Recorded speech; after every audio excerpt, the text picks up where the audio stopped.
Good afternoon from the DMV. I apologize already with the technical difficulties. It's your boy Shad over here, and you are tuning in to the daily broadcast with Wrestling Republic. We got a jam-packed show today. We are going the extra hour because it is WrestleMania week. You already know there is topic upon topic upon topic for today. We're gonna review Raw, and we got a little bit of a breakdown of a crazy interview with Mr. Phil Brooks. But I can't do this by myself. I got a prestige panel, and I got someone that y'all haven't really seen a lot. He reviewed the Raw yesterday on the website. Mr. Hedebra of Views, Coby Galenzoski. How you doing, brother?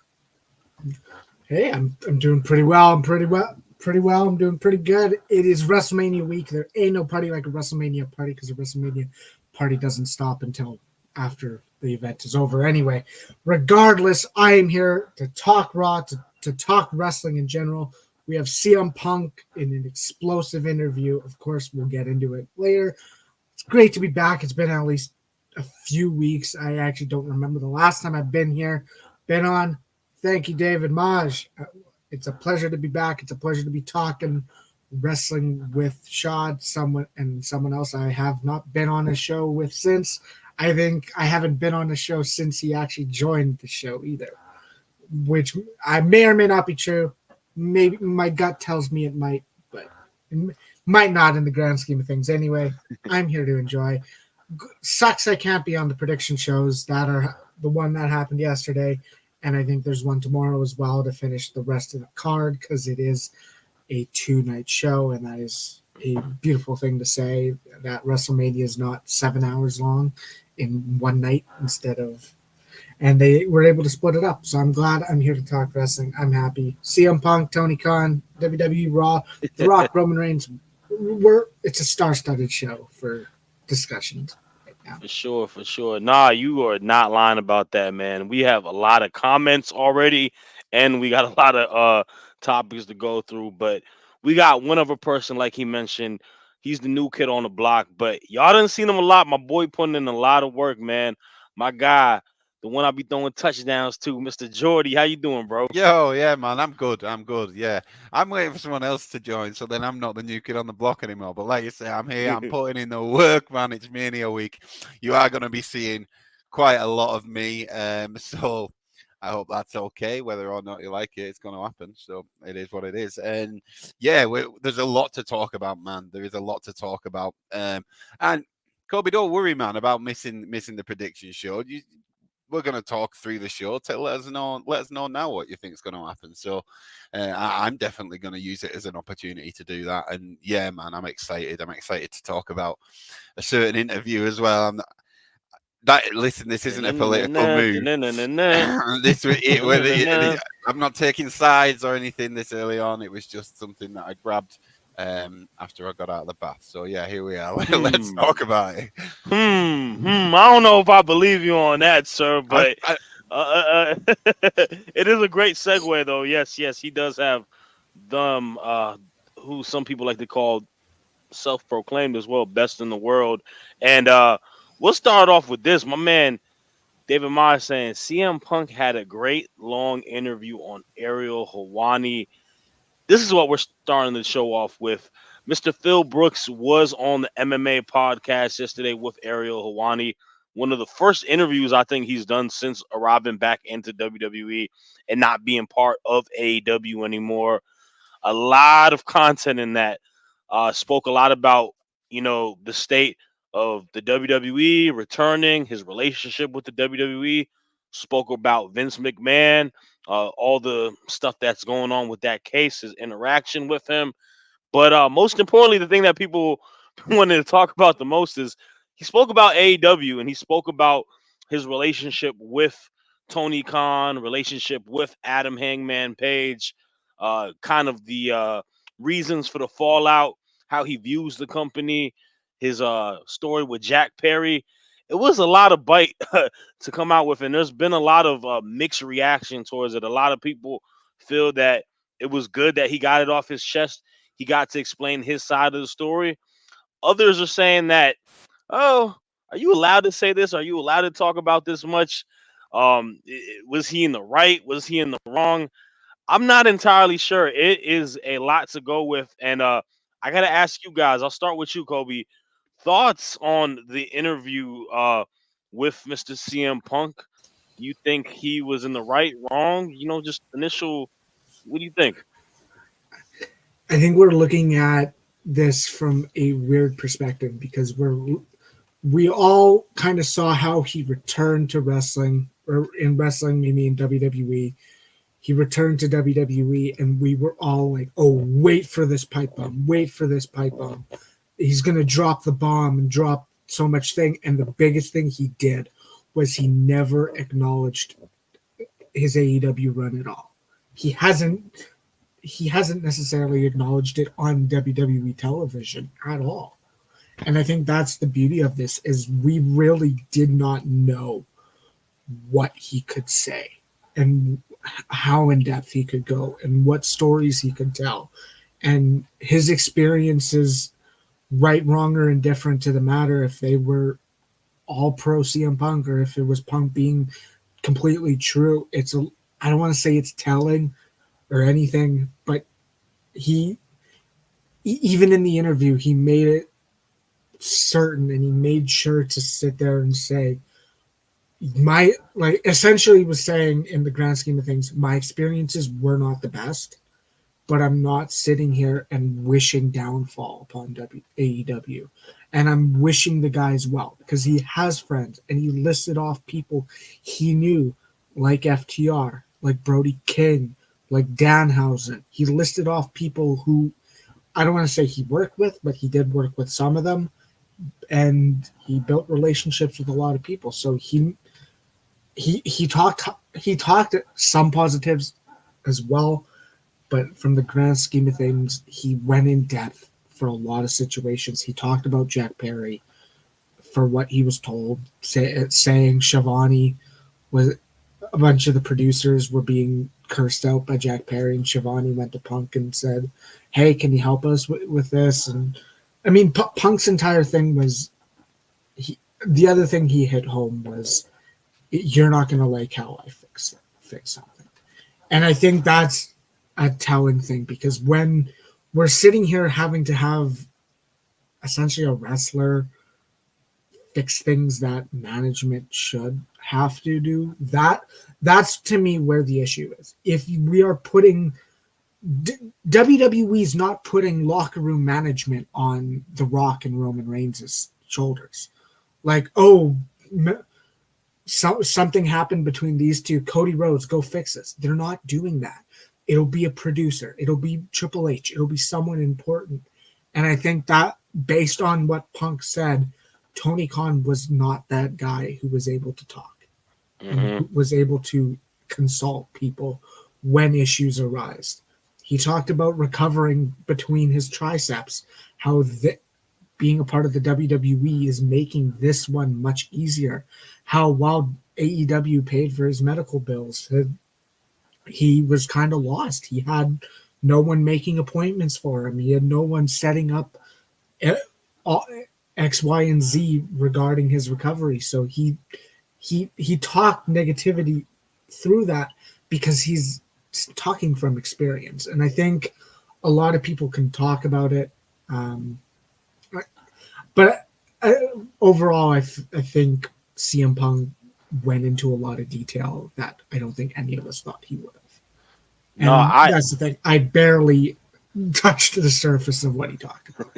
And that's the beauty of it. I totally agree with you on that. I think the main thing is that he got his side of the story out, and we shouldn't be as surprised that this is the tone, this is the temperature that CM Punk is delivering his side of the story. He's a straight shooter. He speaks on what's the top of his head, whether you like it or not. And in sense, he said things that can make AEW, especially Tony Khan, look a little questionable, especially being a owner like you mentioned, running house but not having full control of it. That is telling, and that is something that is concerning in a way because I don't whether it's true or not. I don't disagree with the notion of he's a nice guy, but you can't always be a nice guy to be a good leader.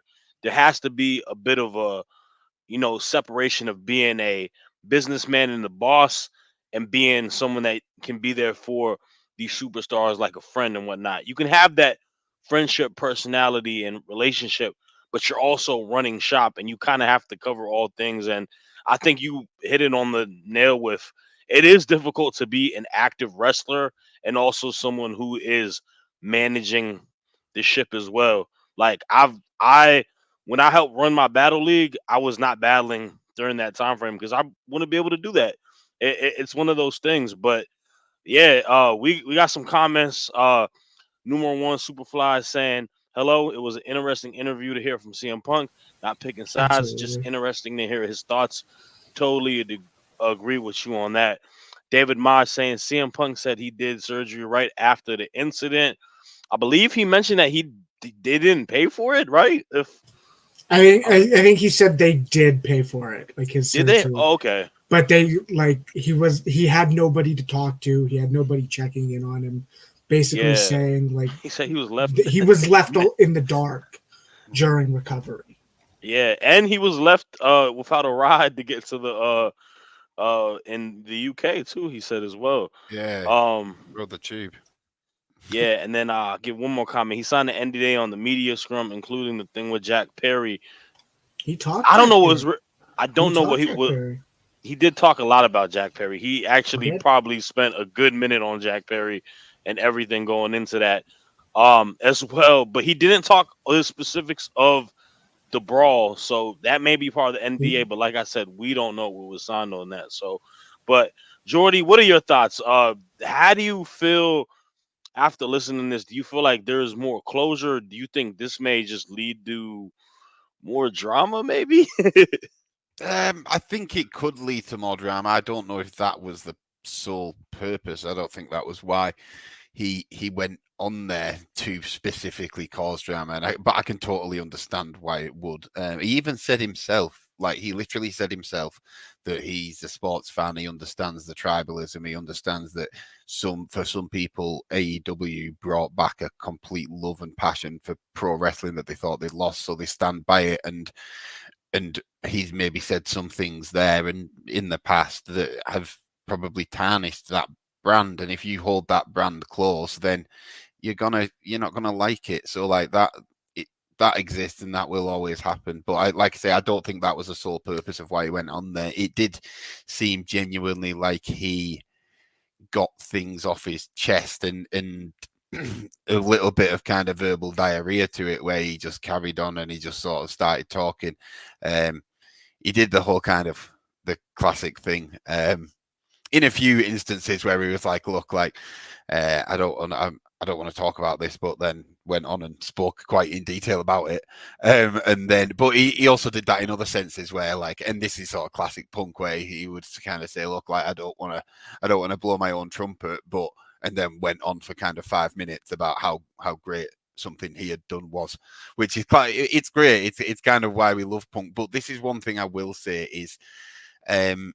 I think Punk probably went into more detail about certain other things that maybe he'll be having someone at WWE might have a word with him about. He kind of went quite into detail and spoke in detail about Vince. And I imagine there's a huge kind of radio silence situation going on in WWE right now, which is why he said, obviously, to Drew, say who chose you. And I know it's a completely different platform, but this is what I mean. I don't think he genuinely went on there to be like, "Oh, I'm going to drag AEW down." I think he just spoke the truth about how he felt about every situation that he was asked about, and some of it may have negative connotations towards AEW. But at the end of the day, when you look at it, quotes are going to be taken out of context, but when you see at the end, he said, "What would you do if you saw Tony Khan?" He said, "I'd say, hey Tony, how's it going? Are you good?" And you know what I mean. So he doesn't hold that bad blood, like you said, Coby. He spoke quite in detail about how many well wishes he has for the entire company and everybody there. So I think a lot of it probably has been taken out of context when you look at specific quotes on their own. When you look at and watch the whole interview, I think it does come across that he's just kind of saying how he feels, and at the end of the day, he doesn't wish any bad on any of them, and he's just glad that wrestling's doing well, really. God, there's an alternative. Yeah. Yeah, no, for sure. I mean, it's kind of a, it's a tough situation because I don't think he necessarily went in the intention to just try to bash him and whatnot. He was just answering questions. But how you feel is how you feel. Also, the other side that, going into that interview, he probably was expecting to get asked those questions from someone like Ariel Helwani. But we'll have to wait and see. I mean, it definitely was a telling interview. I don't think it's gonna hurt AEW at any point. I think people who are fans of AEW already feel some type of way about CM Punk, where they're just gonna be like, this is just him doing what he normally does. We kind of expected this to happen at some point. And they'll probably just, keep it moving. We got one more comment on this. We got number one Superfly saying a worrisome quote that stood out was when CM Punk asked Tony Khan to handle a situation in which Punk claimed Tony said, "What do you want me to do?" Yeah, that kind of goes back to what I was saying. How he described the relationship with Tony Khan to me was the one that had me like, this doesn't look good for TK.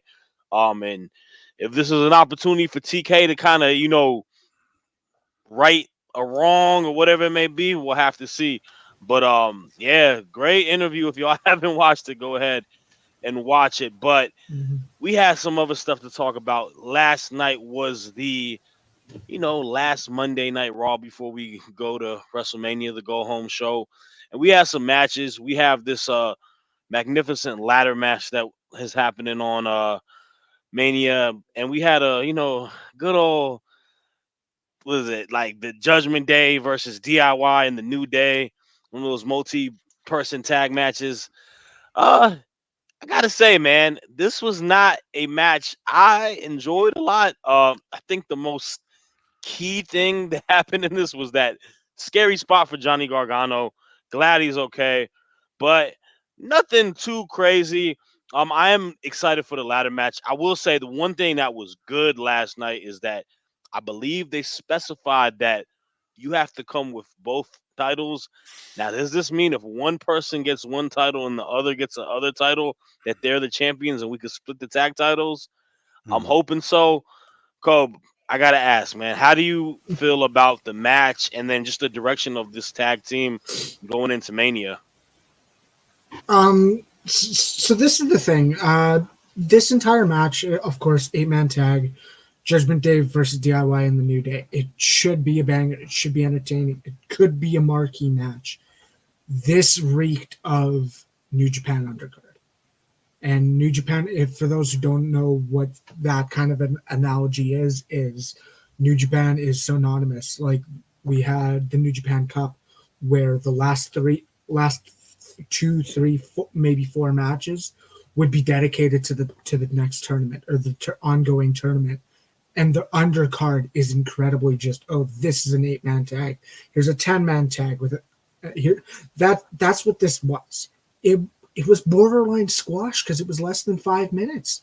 And if I'm going based off of the system, the other scenario I want to talk about is the fact that we had 1 hour free, commercial free from Monday Night Raw tonight.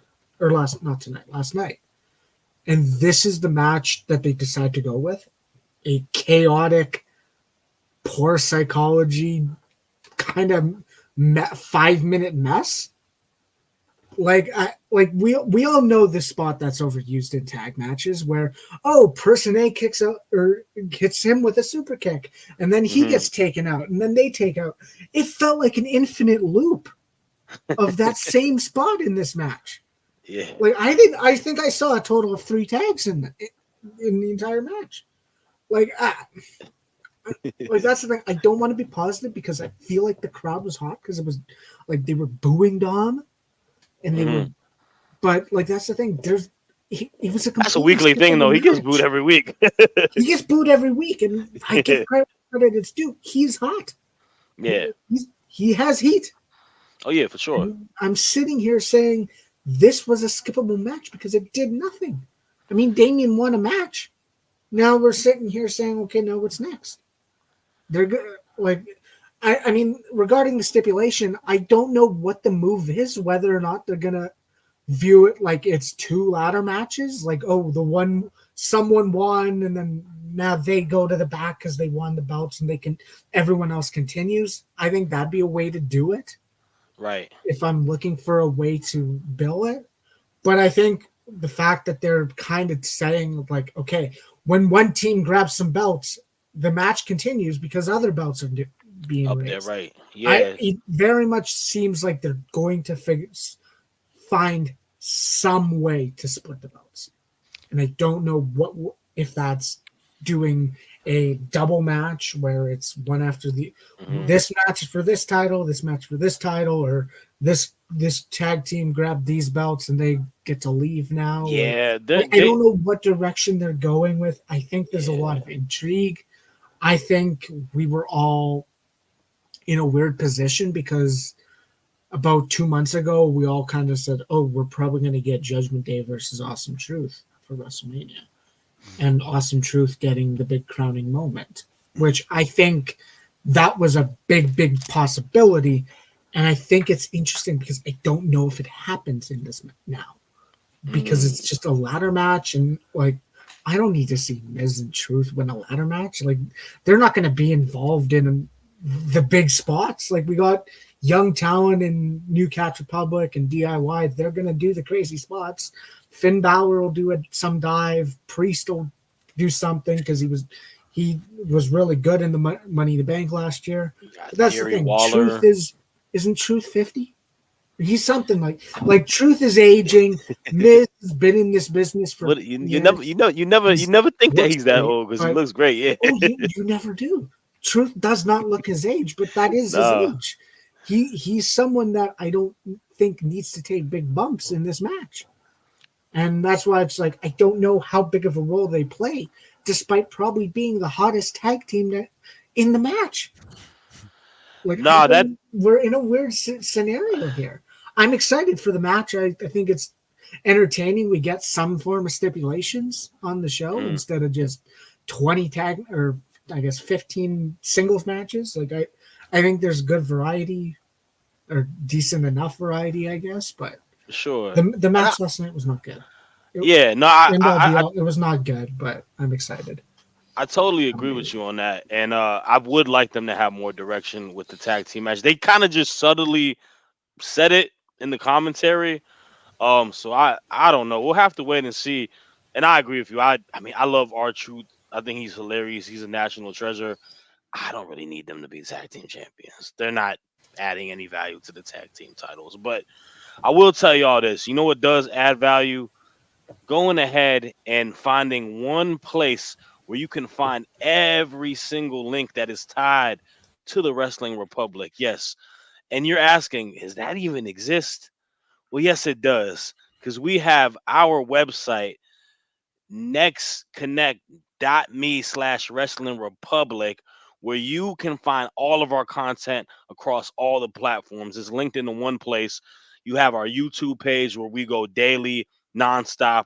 The Instagram page, which you're probably following. If you aren't, I don't know what's wrong with you, but you'll get all the breaking news updates that happen, all the reviews to every single show that we have from ours truly, Kobe and his team, as well as our great writers that give incredible opinion pieces.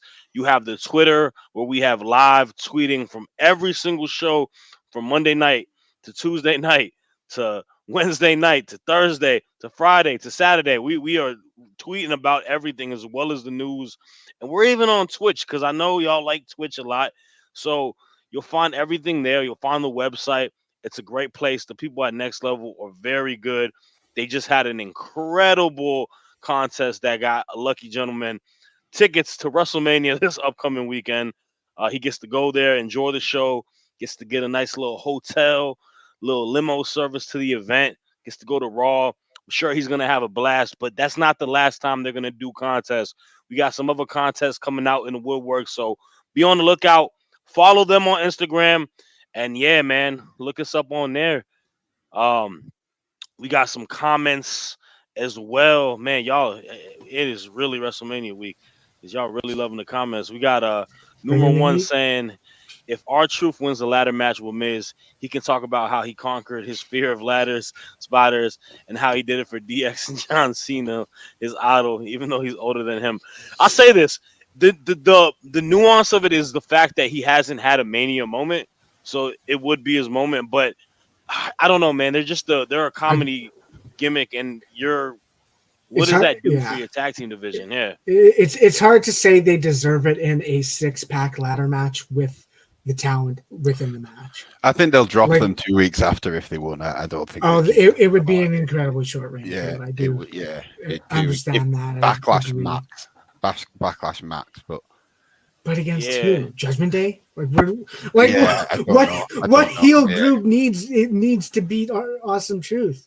I don't know. Yeah. Like I like like just quickly they had their qualifying match and it buried it This is this year. this is who I want to win one. Okay. If they're separating the Mm. titles, this is who I want to win one of the titles. I want Theory and Waller because I see them booked prominently a lot.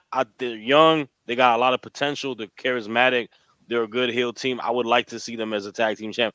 I know that's an unpopular opinion to people, but I like to They need go something to on do. the when y'all like to zig, I like to I zag. like it, man. I like it. I like it. All right, They need something to we, do other than being Logan Paul's lackeys. So, yeah. or But I mean, speaking of hey, putting lackeys, all the titles on them, that'd be a nice visual, I think. speaking of lackeys, yesterday we got to see Chad Gable, not much of a lackey, but a coach. Beautiful segment last night with him and Sami Zayn. Rocky 3 references out the wazoo, and Sammy got to have a match with Bronson Reed. Very chaotic towards the end with Mr. Gunther beating him down. My wife was watching that and she likes Sami Zayn a lot.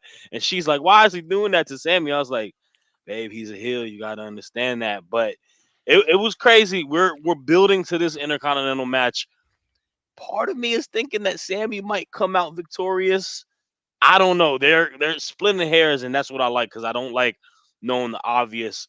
Jordy, I gotta ask, what did you think about one, the vignette and the build to it, and two, the match with Gunther beating Sammy down? Oh man, yeah, like I enjoyed it. I mean, because I like the Rocky films, so of course I enjoyed it. And obviously, it's in Philly, so it makes sense to have a Rocky-like story. It was great. I kind of said it in our group chat early on. I was like, "Here we go, Rocky 3," kind of before the segment started, and then as it went on, it just got more and more and more like Rocky 3 as he started to kind of admit that he was afraid. But look, I like it. I got to disagree with you though, Shad. And I don't think Sammy will win. I actually think that Sammy's route is to lift in the briefcase in Canada. So I think he's still destined for that world title picture. I actually think this storyline is going to be used as a way to kind of evolve and put a different angle on the Chad Gable story. Essentially turn it from Rocky 3 to Rocky 4. And unfortunately, I think Sammy is going to be the Apollo in this situation. Yeah. It wouldn't even surprise me if Sammy gets injured and gets actually stretched out or something. And then Gable's got this whole thing where his daughter, his missus, the Alpha Academy are like, don't do it, man, because you're gonna get hurt. We don't want to see you get stretched out like that. And then he's like, nah, I've got to do this. In my head, listen, it's not going to happen. But can you imagine bashing Berlin, right? Can you imagine a moment with Chad Gable when he's got the USA flag around him in Germany after beating Gunther for the title? Oh Can you my imagine how goodness. amazing that would be? And I don't know if he'd get over to that point because I think we'd want to see the people in Germany would probably want to see Gunther win. But if they could book it to a point where Gable was that hot that the foreign crowd would cheer him after putting on such a hell of a display against this titan from Europe like Rocky Foreman. I'd love that. I would love that. Okay, I need this to happen now. I need exactly what you said to happen, especially Chad Gable beating him at Bash at Berlin, having the American flag. Oh my goodness, that would be crazy. But I the you may have just convinced me with your route in regards to making it go from 3 to 4, where Sammy, unfortunately, obviously he's not gonna die, but he's Yeah, gonna yeah, get yeah. beat to a like Apollo, and Sam Gable's the true Rocky, and he comes back in vengeance. I don't mind that at all. Oh man, we gotta kind of wait and see. This intercontinental division is in a good place, and I think a lot of that is obviously to credit of Mr. Gunther. Yeah, for sure, And man. The man, work he's done is it's incredible. You can't deny it. He's a boss that it's almost similar to Roman. It's like if you once he loses, it's kind of like, oh man, what now? Then it becomes just a mid card title again. So like, as much as I want to see Sammy or Gable win, that's why I think it should be Gable. I think Sammy's loved, not universally, but we all love Sammy now. I don't think he needs it. I think what he needs is to have a world title, and winning the briefcase in Canada for me seems like the perfect route to that. Whereas Gable, I think he needs that something that I don't know what it is, but this seems to be in my eyes anyway. for sure, for sure. Nah, great breakdown. We will have to wait and see, but I definitely agree with you a lot on that. Going on with the show, we got to talk about the Judgment Day earlier. Well, they had a backstage segment. We got to see Legado pop up. You know, they're working with Mr. Dirty Dom in a tag team match. And there's a lot of, we've been, I feel like we've been saying this for months now, but like, I feel like they're starting to break this bridge of the Judgment Day till it may full on collapse. I'm not entirely sure, but the little bit of chaos yesterday, speaking of chaos, take it to the table after this. But and I don't know, man. Dirty Dom kind of going behind mommy's back. Kobe, what do you think, man? Am I thinking the same thing, or do you think we're gonna I eventually break up? mean, Or I mean, this is the thing. This is where I channel Wayner, Clark Taylor, and I ask, "What are we doing here?" Because we've been doing this for 9 months since Priest won the briefcase. They've been teasing, "Oh, is Priest gonna go face? Is Finn gonna be face? What is Finn gonna do because of JD? Because of his relationship with JD? We have Damian Priest throwing Dominic under the bus after Dominic lost the North American title the first time. It's been this. I don't want to say constant. Like, okay, this happens. There's this nugget. There's this nugget. I don't know where the direction is. Is this a tease of Damian Priest making a decision for himself, and that revolves around the Money in the Bank briefcase, and that revolves around them doing some form of cash in? If that's tonight, if that's on this weekend, if that's maybe he cashes in on Drew McIntyre in Scotland. Like give that man heat. I don't know. Like, we're in a weird position where I don't know where Priest is going with the briefcase. I don't know if not this controlled chaos, but I don't know if this issue between these guys are revolving around Rhea Ripley's role. Is Rhea Ripley losing control of the Judgment Day because she keeps saying we have communication with her Latino heat? Like, there's so many nuggets where it's like I don't know where this is going, and it just seems so repetitive because we thought something could have happened when they were doing the R-Truth stuff, and it's been a part of a discussion since last year, middle of last year, and I can't sit there and say it's a bad thing that we're talking about it, because then they're at least making us think and making us discuss and making us wonder about what's next. But I don't know what's to come. Obviously unless Priest cashes in, I don't think anything happens at WrestleMania. I assume they might lose the championships because we talked Yeah. about the tag championships unless they win one and someone else wins another. I don't know where we're going. I like the fact they're kind of teasing something that we don't know where they're going. They're teasing something. They're kind of teasing. I don't want to say damage control, but Rhea Ripley has to do damage control in this scenario. Maybe Priest does.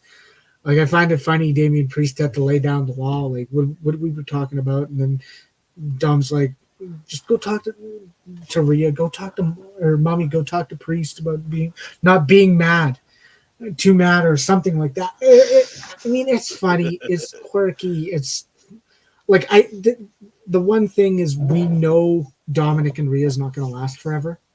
Yeah. And I think I don't want to say that's one of the things that might break up eventually or the sooner rather than later. But I don't know if that's where this is going. But that's the thing. Like I already said, I don't know where this is revolving around. Is it Priest's involvement or if it's Rhea Ripley's control over the Judgment Day? Because Mommy is on top. Mommy rules all, rules the division. She claims she had control of the division, and of course, she's the leader of the Judgment Day. We know this. We acknowledge her as the leader. Oh yeah. Regardless, And we gonna talk about her briefly because she had a pretty special moment last night too. But I definitely agree with a lot that you got to say on that. There's just more questions than answers at this point. It's a wait and see situation. We're gonna get through this next topic, and then we got these final two topics that are really good that y'all are gonna like to enjoy. So, like I told y'all, we here for the hour, but man, we had another banger of a match from Mister Ricochet. Him and Ivar.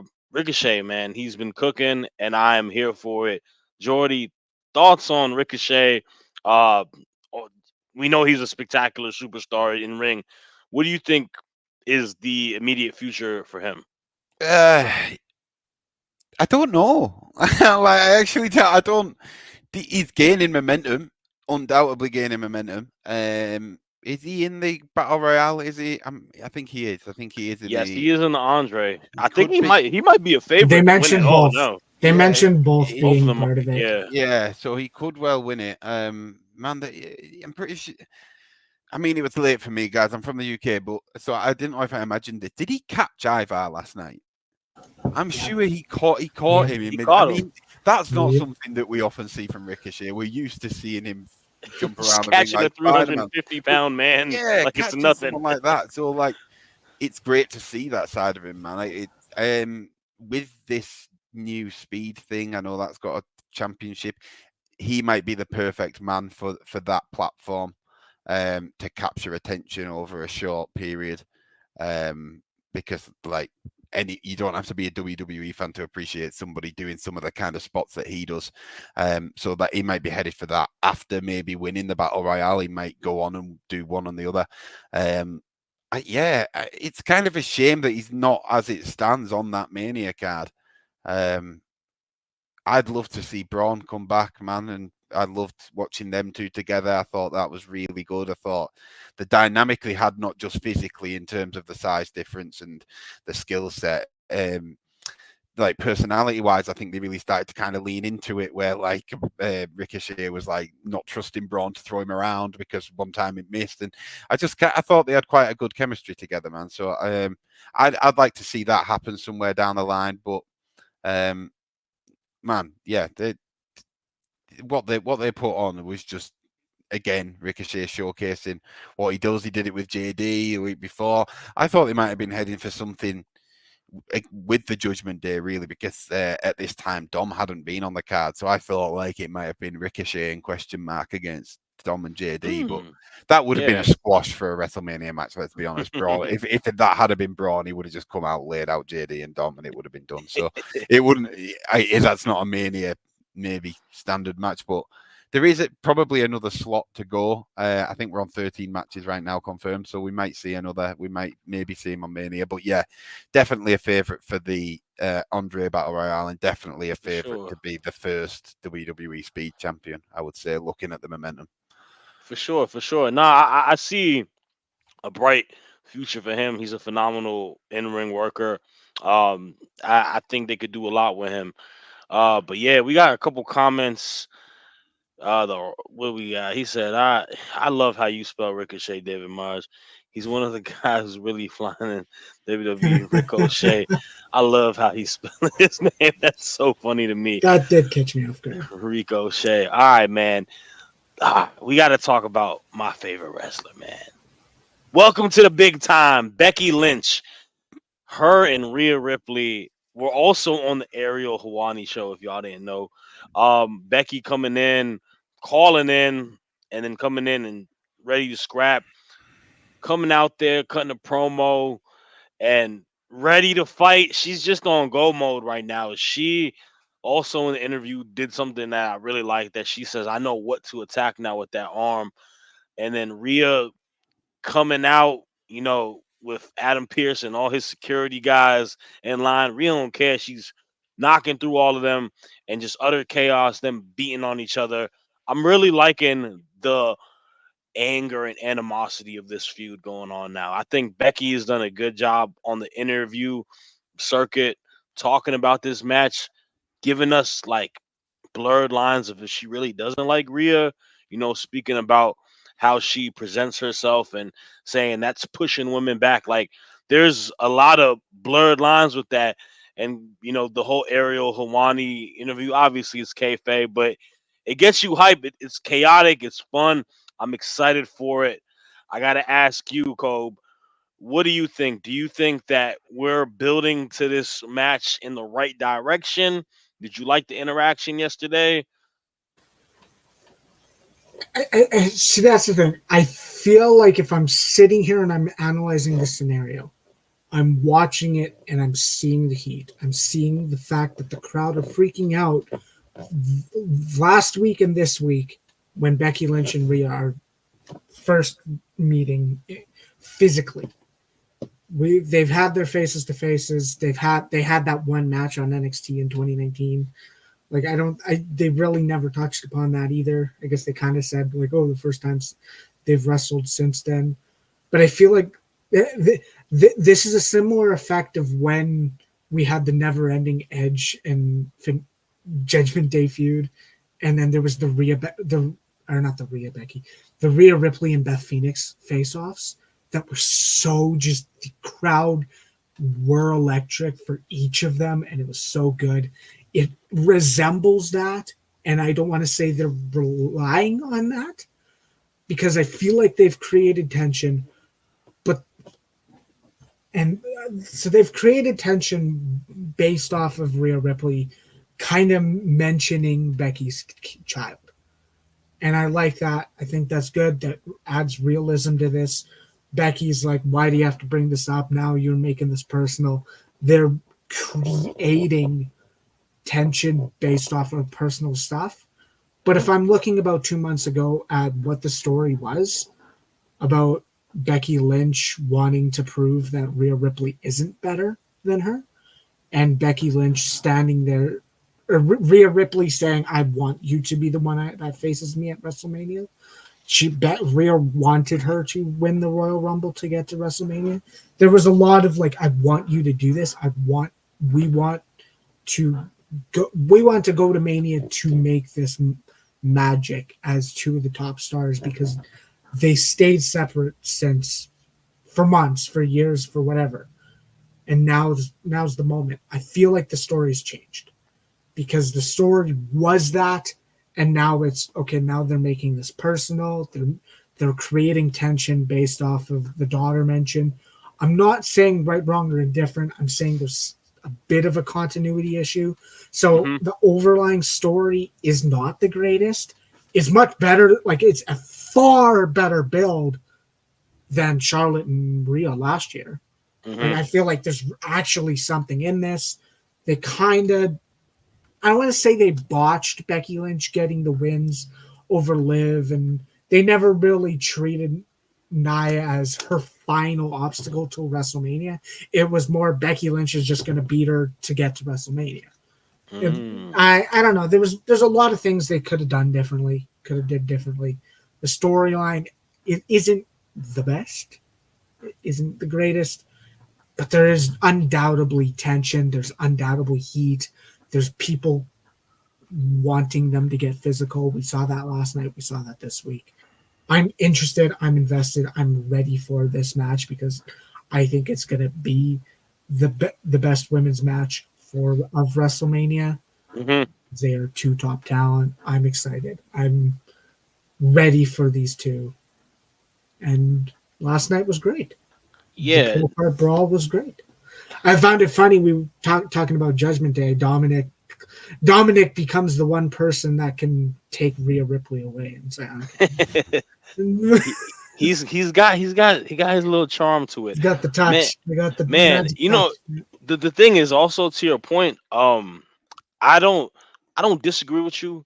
I do think the build has got significantly better within these last few weeks, but I feel like it could have been built a little bit beforehand, which kind of takes away to the build. But like you said, man, it's two of the top women in professional wrestling in general facing off at WrestleMania. That kind of fit. That sells the bill right there. It's Yeah, one of man, those situations. I agree. I gotta ask you, Jordy, what are your thoughts? Do you? Yeah, man. Briefly, very briefly, because I think it's very much echoing what you're saying, brother. It's like I think it's because it's the first time we're really seeing such two big icons, and people in the comments are probably going to come for me for saying this, but I get a the Rock and Stone Cold vibe about these two, like in a sense that you kind of can't not like either, really. Yeah, one's playing a heel, one's playing a face, but like at the end of the day, bro, like, and in this, I'm saying that you would probably say Rhea is the Rock in this situation because she's the more up and coming one that's meant to be being a heel, but everybody is cheering her, and Becky's the Stone Cold that has been through like kind of ebbs and flows, but at this point now, I think it'll be quite difficult to get real whole sort of arena booing on Becky. I think because she'll always have them diehards that'll be like, I don't care what she does, like I'm a Becky guy, like yourself, Shad. So like and that's a credit to her. So that's the vibe I get. I kind of probably think exactly, man. In terms of the creative power and the creative time that they've put into this, they probably maybe knew that they didn't actually have to put that much into it, because I said it when it got announced, man, after the Chamber, just stick them on a poster and just let me watch it. I don't need to a build up for these. I mean, obviously they have to give us one. But yeah, I'm excited for this match, man. Very much so. Nah, for sure. I think we all are in agreement to that. Like you said, like Kobe said, this is gonna be a match that our eyes are gonna be glued to. And hey, man, Rhea Ripley does not run, short on having marquee matches, and Becky Lynch doesn't either. Those are two of the best at their craft as professional wrestlers. All right, guys, y'all been waiting for this, man. We had the beginning of the show and the end of the show aligned with what is the hottest storyline in professional wrestling, arguably the hottest main event on a WrestleMania in some odd years. You can debate. We got the final boss, Dwayne Johnson. We got Roman Reigns, both coming to Brooklyn last night, letting them know that they're here for business, man. It's looking like a bloodline weekend. Much respect that we are going to have. We got a Crody crybaby over there, huh? But much respect to them. Roman Reigns also alluding that he is going to be inducting Paul Heyman into the Hall of Fame. Also, the grandmother of The Rock is going to be inducted into the Hall of Fame, right? And The Rock is going to induct her. So there's a lot of bloodline going into this entire week. But we had Seth Rollins, and he came out of the top, Shield esque, cutting a promo saying, "I am ready to fight tonight." He said he wanted to fight The Rock. The crowd went crazy because that's something to see. Roman, crowd went crazy. That's something to see. Ultimately, he got to fight Solo Sikoa, which was supposed to be a tribal rules match. I don't know. Didn't feel very tribal rules Bloodline esque. was. Yeah, but we got an epic beatdown towards the end. Of course, we know the Bloodline is playing a numbers game. The Rock took out Jay. The Rock got there and he got the belt and he beat Mr. Seth Rollins and his tag team partner Cody Rhodes, who came to the rescue, who was not supposed to be there last night. And man, another epic beatdown to close the show by Dwayne and the Bloodline standing tall. I gotta ask you, Jordy, what did you feel about the totality of everything that happened last night with this main event that is happening at Mania? Has this even sold you more excitement, or did you enjoy this segment? Thoughts Yeah, you. totally. I enjoyed it, bro. Yeah, I 100% enjoyed it. It's hard to get me more excited for this match now. Do you know what? Well, these two matches. That's the thing. It's kind of like I don't know what they're gonna do to kind of bring that level up because I'm just so intrigued to see what's gonna happen. It was nice Cody being there. I mean, I assumed he would be. I was hoping he would be. Solo went through a table, so I think it was just a little teaser. I think it was just a little teaser. It wouldn't surprise me now if we see a kind of mirror image of that on Sunday. You know, there's a lot of talk of this kind of Avengers-like moment where people might come running down. It wouldn't surprise me if we kind of see a very similar looking shot where Roman and The Rock are stood over Cody and Seth in the ring. I definitely think that's how night one's going to end. But yeah, that's what I mean, man. I don't really know what else I can say because it's nearly here. It's nearly here. Like, you know what I mean? So I'm so gassed for it. It was great to see them all there. It was great to see the shenanigans. I enjoyed the segment at the start. I thought that was really good. I thought the timing was perfect when Rock introduced Roman. And yeah, I think I was not super critical, tiny bit critical a couple of weeks Hmm. ago about the Rock cutting promos and Roman and said that it gave a very kind of sidekick type vibe. I think they've sorted that out a bit. I don't get that same kind of vibe. I think they kind of share that light more in the ring now, like the way he handed the belt over to Roman and stuff like that. So I think that's probably something that they've looked at and been like, how can we not make Roman look like Solo now? You know what I mean? Bro, the thing is this, man. It's tough to outshine The Rock as a Mm, character. It's damn near impossible. impossible. Yeah, exactly. Yeah, and that is nothing against Roman Reigns. I think in the current climate of like modern day superstars, I don't think anybody's touching Roman Reigns as a superstar. I know a lot of people will probably be like, "Oh no," like he gives you emotions, whether it's positive or negative, regardless of what you want to say. Mm, That's what a superstar. That's what a heel is supposed to do. And to your point, I think they did steer the ship a little bit these last two well, last night more so. I think him coming and helping the Rock out after he's saying he's stepping out for the night, and just that final, image of him holding the title and the Rock holding the belt, very clean, very, mm. very dominant and strong. And it's gonna be one to remember this Mania. I think we are gonna be glued in as fans on what is going to happen. I'm still Um, backing Cody, man, but it's blind optimism at this point. It's like complete. Like I'm not going off anything. It's just because. I got Cody winning too, man. I don't think he is rightfully dead in the water at this point. I think this is the most triumphant victory that you can get if he can overcome this. But I gotta ask, Mister Head of Reviewer, you broke this down on the article, wrote about it. So explain yourself. You gave it what rating last night?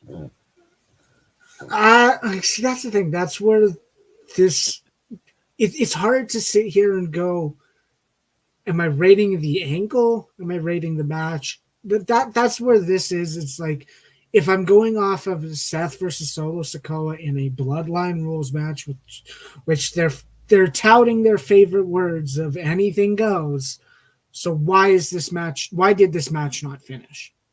Why am I ending this match with an angle with the way it did?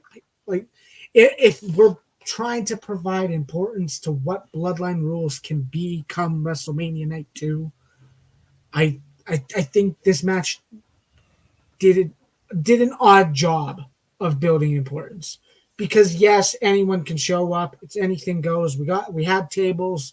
We had Solo Sikoa using the steps. We had it's a fine match, but the booking surrounding it's odd. It's weird.